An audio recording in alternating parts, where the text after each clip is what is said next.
favorite memories growing up is a Dutch oven peach cobbler. It was always made when we were camping. My dad would use reenactment grade Dutch ovens. Today, I'm obviously not camping and I don't have a Dutch oven, but we are going to do a cast iron peach cobbler instead. So I've got my oven set to about 350. To my food allergies, I am going to be making this gluten-free and vegan.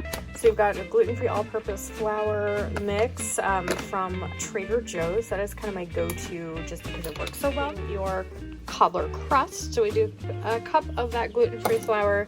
We've got our butter alternative, which is all melted. Pop that in there.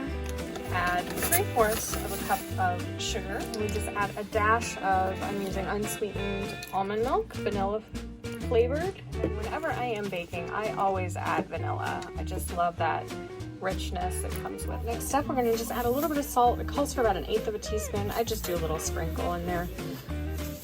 And then a teaspoon of baking powder. That's going to make it nice and fluffy. Just mix this up. Again, this is going to be your cobbler topping.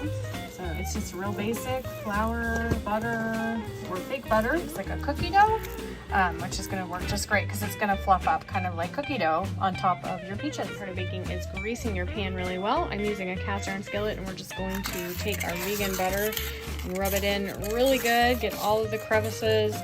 Just make sure it's all right. Keeping with the Trader Joe's trend, I am just using their yellow clean peach halves.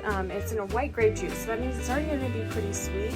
I'm actually not going to add any extra sugar. It's just take them out of the container and then slice them in up a little bit smaller, and we want about 4 cups.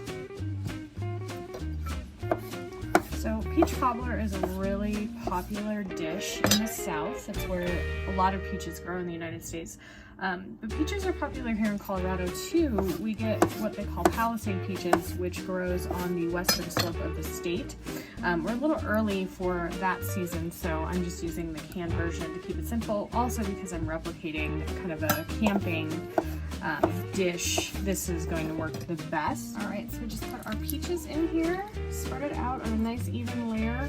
And again, these are going to be very sweet because they've been sitting in a white grape juice. And then we're going to take our cobbler mixture and plop it on top.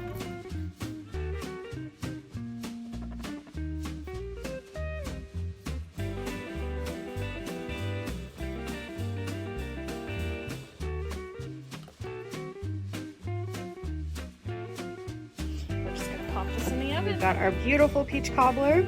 I ended up cooking it about 45 minutes, and we got a little bit of a golden brown. It's got a nice springiness to it, but a little bit of crisp. It's been sitting out for a couple hours just to cool. We're going to be serving this with an early dinner tonight with some